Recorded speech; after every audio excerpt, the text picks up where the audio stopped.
Shalom saudaraku dalam Tuhan. Saudara, kalau biasanya banyak orang muslim mempertanyakan ketuhanan Yesus, berbeda dengan seorang profesor muslim di video berikut, dia mengatakan bahwa Al-Quran malah mengaku Yesus. Nah, saudaraku dalam Tuhan, seperti apa penjelasannya? Langsung saja kita mendengarkan apa yang beliau sampaikan, dan pastikan tekan tombol like, subscribe, dan share video ini supaya menjadi berkat bagi banyak orang. Shalom, salam damai sejahtera bagi kita semuanya. Kali ini Pastor Daud ingin membagikan satu buah video, dan video ini bisa saya katakan teramat penting, karena sebenarnya apa yang kita dengar selama ini perdebatan antara umat Kristen dan Islam, mereka sebenarnya banyak yang tidak tahu bahwa sesungguhnya ahli-ahli daripada orang-orang yang beragama Islam sangat memahami bahwa apa yang diimani oleh umat Kristen adalah benar.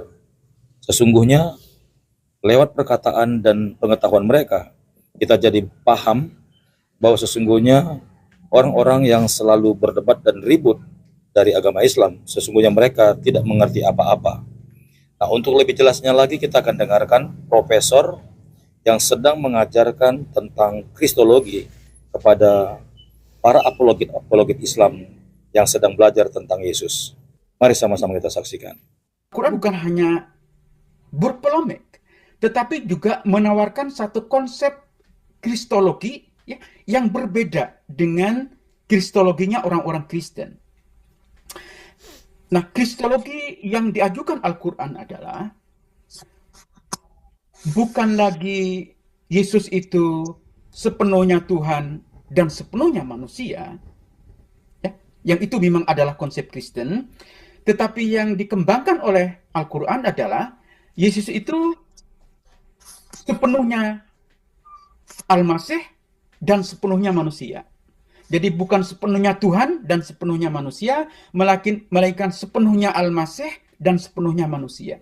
Nah, konsep Al-Masih ini penting. Walaupun Al-Quran tidak menjelaskan apa yang disebut dengan Al-Masih, tetapi Al-Quran membenarkan, ya, tidak ada keraguan tentang ini, bahwa Yesus itu adalah Al-Masih. Jadi satu-satunya nabi yang disebut Al-Masih dalam Al-Quran itu memang Yesus. Ya, tidak ada Al-Masih kecuali Yesus. Karena itu Al-Quran membenarkan teologi Kristen bahwa Al-Masih ini adalah Yesus. Ya, dan Al-Quran menegaskan, menolak, mengkritik pandangan orang-orang Yahudi yang menolak Yesus sebagai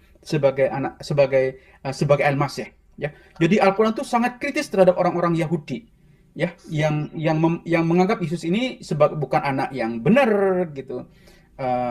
Maka disebutkan klaim orang-orang Yahudi itu sebagai buhtanun azim dalam Al-Quran.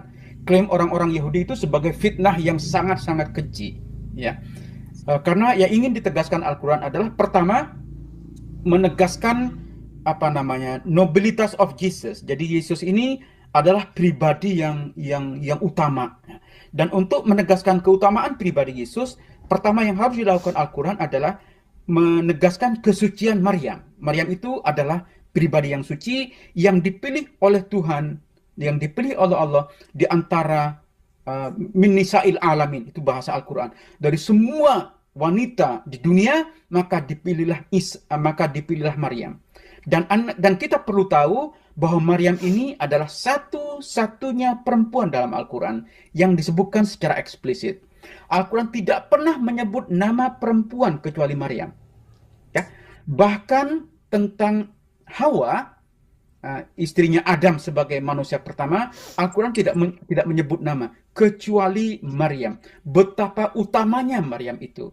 Dan karena itu kita bisa paham kenapa Al-Quran itu menjadikan satu surat sendiri yang disebut dengan surah Maryam, surat tentang Maryam. Jadi begitu utama, dan itu dilakukan Al-Quran, saya kira, untuk menegaskan keutamaan Yesus, keutamaan Isa.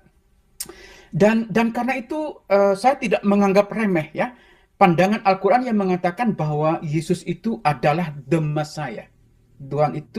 Yesus itu adalah Al-Masih. Walaupun kita bisa berdebat apa yang dimaksud Al-Quran dengan Al-Masih, karena Al-Quran memang tidak menyebutkannya secara secara apa namanya, secara eksplisit ya. Karena itu kristologi yang diajukan Al-Quran bukan Yesus sebagai sepenuhnya Tuhan, sepenuhnya manusia, tetapi sepenuhnya Al-Masih dan sepenuhnya manusia. Karena seperti kita tahu, Al-Quran memang sangat menekankan kemanusiaan dari Yesus.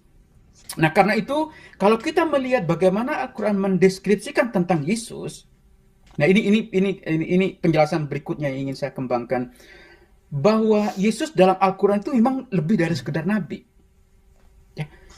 Karena dia diberikan gelar yang tidak diberikan kepada semua nabi. Hanya unik pada Yesus. Jadi kalau Anda membaca surat An-Nisa, seperti yang tadi saya sebutkan, yang mengkritik tentang penyaliban. Saya kira kita tidak punya waktu untuk mendiskusikan soal penyaliban. Tapi kalau Anda nanti berminat, kita bisa diskusikan. Saya kira saya sudah melebihi waktu yang disediakan. Saya satu poin saja. Kalau Anda membaca surat An-Nisa ya, ayat 157 itu tentang penyaliban, maka Al-Quran itu menyebut gelar kepada Yesus yang sama sekali tidak disebutkan yang sama sekali tidak diberikan kepada nabi-nabi lain. Bahwa Yesus itu adalah firman Tuhan. Ya. Bahwa Yesus itu kalimah, ya, kata, logos dalam bahasa yang digunakan oleh orang-orang Kristen. Kalimatullah itu hanya disebutkan untuk Yesus. Tidak ada nabi lain yang diberi gelar kalimatullah itu. Jadi Yesus itu sebagai kalimat Allah. Ini sebenarnya sangat Kristen ya, sangat Kristen. Yesus itu sebagai the Word of God, the Word. Kalau Anda mengikuti teologinya Yohanes misalnya, firman bersama Tuhan, firman adalah Tuhan dan seterusnya. Itu diafirmasi dalam arti bahwa Yesus itu memang kalimatullah. Nah, itu yang pertama. Yang kedua, yang juga tidak diberikan kepada nabi-nabi lain, Yesus itu sebagai ruhun minhu, gitu. Sebagai spirit dari Tuhan. Ya. Itu adalah istilah yang sangat khusus bagi Yesus. Karena itu, walaupun Isa atau Yesus, maksud saya, ini poin yang terakhir. Sorry, saya mengatakan banyak terakhir, padahal belum terakhir ya. Walaupun Yesus atau Isa itu sebagai figur yang contested, yang sangat yang menjadi pusat perbedaan Kristen dan Islam, tapi saya kira ya dalam konteks seperti yang tadi saya diskusikan itu tentang kristologi Quran, mana Al-Quran melihat Yesus sebagai nabi tapi lebih dari nabi, itu sebenarnya bisa menjadi semacam poin perbincangan. Jadi kita bisa lihat di sini bahwa kita sebenarnya bisa berbincang tentang Yesus, persoalan yang sangat rumit, tapi sebenarnya bisa menjadi perbincangan antara teman-teman Muslim dan teman-teman Kristen gitu. Nah itu teman-teman, saya tidak ingin mencari titik temu, tapi semata-mata mengajukan berbagai penjelasan terhadap berbagai kritik yang dilancarkan Al-Quran terhadap teologi dan paham teman-teman. Iya, sekiranya hal ini diketahui oleh banyak umat Islam dan mereka mencoba mempelajari lebih dalam serta membandingkan dengan catatan yang tertulis di dalam Alkitab, tentulah mereka akan tercengang-cengang dan kemungkinan mereka akan banyak yang murtad dan menerima Yesus sebagai Tuhan dan Juru Selamat. Kalau memang ternyata di Al-Quran memang mengakui dan merujuk kepada Yesus, kenapa banyak apologet Islam masih tetap tidak percaya, bahkan mencoba memutarbalikkan dan menyangkal kebenaran yang telah dituliskan di dalam Al-Quran? Inilah yang menjadi sebuah misteri. Tetap semangat dan tetap sukacita bahwa apa yang diimani oleh umat Kristen adalah satu-satunya jalan menuju ke surga. Sampai jumpa di video berikutnya. Tuhan Yesus memberkati. Shalom. Baik, salam Tuhan. Videonya kita sudah simak apa yang disampaikan oleh seorang profesor di video tadi. Ya, beliau mengatakan bahwa ya Al-Quran ya menerima Yesus sebagai manusia dan juga Al-Masih. Nah, saudaraku dalam Tuhan, ya, kalau kita melihat pengertian Al-Masih sendiri, yang artinya Sang Juru Selamat, dan itu tepat buat Yesus Kristus. Kenapa? Karena Yesus Kristus adalah Sang Juru Selamat. Memang ada banyak poin yang dia sampaikan di video tadi, ya. Tapi yang mau saya sampaikan di sini bahwa iman Kristen mengimani bahwa Yesus adalah Sang Juru Selamat, Yesus adalah Sang Firman yang datang ke dunia ini, Allah menjadi manusia, sebagaimana disampaikan dalam Alkitab, bahwa pada mulanya adalah Firman, Firman bersama-sama dengan Allah, dan Firman adalah Allah. Firman itulah yang datang ke dunia menjadi manusia untuk menyelamatkan orang percaya kepadanya, ya.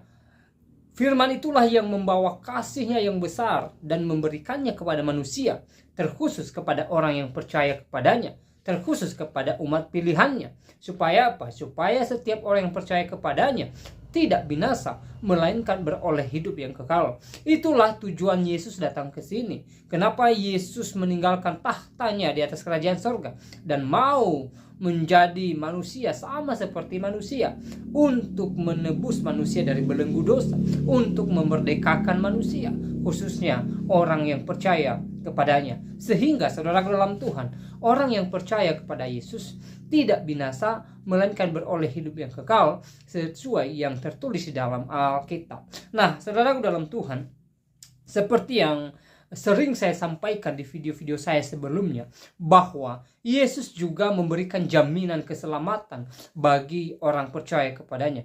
Ini poin penting saudaraku dalam Tuhan yang tidak bisa kita abaikan, di mana Yesus sendiri menjamin keselamatan kepada orang yang percaya kepadanya. Dia mengatakan bahwa mereka pasti masuk surga di dalam Injil Yohanes pasal 14. Ya, Yesus mengatakan bahwa Dia satu-satunya jalan keselamatan. Yesus mengatakan bahwa Dia adalah jalan kebenaran dan hidup. Dia adalah sumber kehidupan. Dia pemberi hidup, ya, baik di dunia ini, terlebih kehidupan kekal di dalam kerajaan sorga. Saudaraku dalam Tuhan, tidak pernah ada seorang pun di muka bumi ini yang pernah mengatakan perkataan besar yang pernah dikatakan oleh Yesus. Ketika Dia mengatakan bahwa sorga adalah miliknya Dia. Dia pergi kepada Bapa atau Dia pergi ke sorga untuk menyediakan sorga bagi orang percaya kepadanya. Hanya Yesus yang pernah mengatakan hal itu. Hanya Yesus yang pernah mengatakan bahwa Dia jalan keselamatan sendiri. Hanya melalui Dia orang percaya bisa selamat. Hanya Yesus yang pernah mengatakan hal itu. Ya, para filsuf, ya, ahli-ahli, ya, profesor tidak pernah mengatakan hal itu. Hanya Yesus yang pernah mengatakan bahwa Dia satu-satunya jalan keselamatan. Ya, hanya Yesus yang pernah menyamakan dirinya dengan Allah dengan mengatakan bahwa Dia dan Bapa adalah satu, menunjukkan kesetaraan atau derajat yang sama antara Yesus dengan Allah Bapa. Ya, saudaraku dalam Tuhan, ya, tidak ada seorang pun di dunia ini yang pernah mengatakan hal itu selain Yesus. Mengatakan bahwa Dia dan Bapa adalah satu, Bapa di dalam Dia dan Dia di dalam Bapa. Ini memberikan kita pengertian bahwa derajat Yesus sama dengan Allah Bapa. Ya, pribadi dari kealahan itu sendiri memiliki kesetaraan yang sama antara Allah Bapa, Yesus Kristus, dan Roh Kudus Tuhan. Mereka satu dalam kealahan. Ya, dan ini tentu tidak bisa dicerna hanya menggunakan logika saja saudara dalam Tuhan. Makanya orang di luar sana mengatakan bahwa kenapa Allah Kristen itu ada 3. Padahal tidak, saudara dalam Tuhan. Allah Kristen itu adalah Allah yang esa. Ya, Allah yang esa yang memiliki 3 pribadi di dalam satu kesatuan, yaitu di dalam satu kealahan.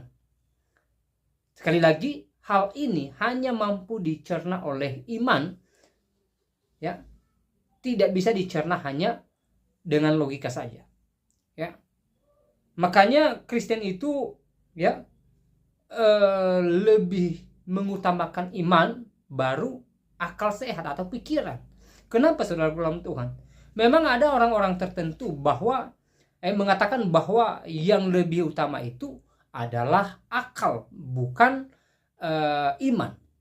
Tapi bagi saya ini sesuatu hal yang keliru dalam hal beragama. Ya, kenapa saudara dalam Tuhan? Ya, kalau kemudian kita percaya adanya Tuhan dengan akal kita, maka saya percaya bahwa mustahil manusia percaya adanya Tuhan. Saya yakin bahwa semua manusia menjadi ateis, menjadi orang yang tidak punya Tuhan. Kenapa? Karena pikiran kita sangat terbatas dan tidak mampu menjangkau Allah. Bagaimana kita mengerti bahwa ada Allah, ya, dengan logika kita? Tidak bisa dalam Tuhan. Karena pertanyaan demi pertanyaan selalu bermunculan. Kalau kita berkata bahwa saya percaya dengan pikiran saya, Allah itu ada, maka pertanyaan yang muncul, ya, bagaimana Allah ada? Allah dari mana? Siapa yang menciptakan Allah? Dan pertanyaan-pertanyaan yang tajam berikutnya. Maka pikiran kita pasti terbatas memikirkan Allah, karena Allah itu besar kuasanya. Ya, Dia dahsyat, Dia pencipta langit dan bumi, termasuk kita. Bagaimana kita memikirkan Dia sementara kita terbatas, sementara kita ciptaan? Hanya dengan iman kita bisa menerima adanya Allah. Kalau dengan logika, maka mustahil kita percaya adanya Allah. Karena kenapa? Ya, kalaupun kita berkata Allah itu ada menurut logika kita, maka ya mata kita pasti menolak, telinga kita pasti menolak. Kenapa? Kita tidak pernah melihat Allah. Kita tidak pernah mendengar secara langsung perkataan Allah. Maka terjadilah kontroversi antara mata, hidung, mata, telinga, dan otak kita gitu loh. Tapi kalau hati nurani kita, kalau iman kita percaya adanya Allah, maka itu tidak kontroversi, ya. Kita pasti menerima bahwa Allah itu ada dengan iman gitu loh. Oh iya ya, Allah yang menciptakan langit dan bumi, Allah yang memberikan saya nafas hidup, Allah yang memberkati kehidupan saya. Itu iman saudara dalam Tuhan. Ya, itu iman. Ya. Iman yang menerima bahwa Allah itu ada, Allah itu yang memberkati kita, Allah itu yang menciptakan segala sesuatu di dunia ini. Nah, saudara dalam Tuhan. Ya. Setelah saudara menonton cuplikan video tadi, silahkan tulis tanggapan saudara di kolom komentar. Tuliskan komentar yang baik, yang positif, terutama komentar yang memuji memuliakan nama Tuhan. Kembali ke konteks tadi, bahwa kita atau orang percaya, ya, percaya bahwa Yesus adalah Tuhan itu karena iman. Ya, kami beriman bahwa Yesus adalah Tuhan. Ya, iman lebih utama disertai dengan akal sehat, maka kami percaya bahwa Yesus ada. Ya, dan semoga video singkat ini memberkati kita, menguatkan iman kita, dan kiranya Tuhan Yesus memberkati kita sekalian. Shalom.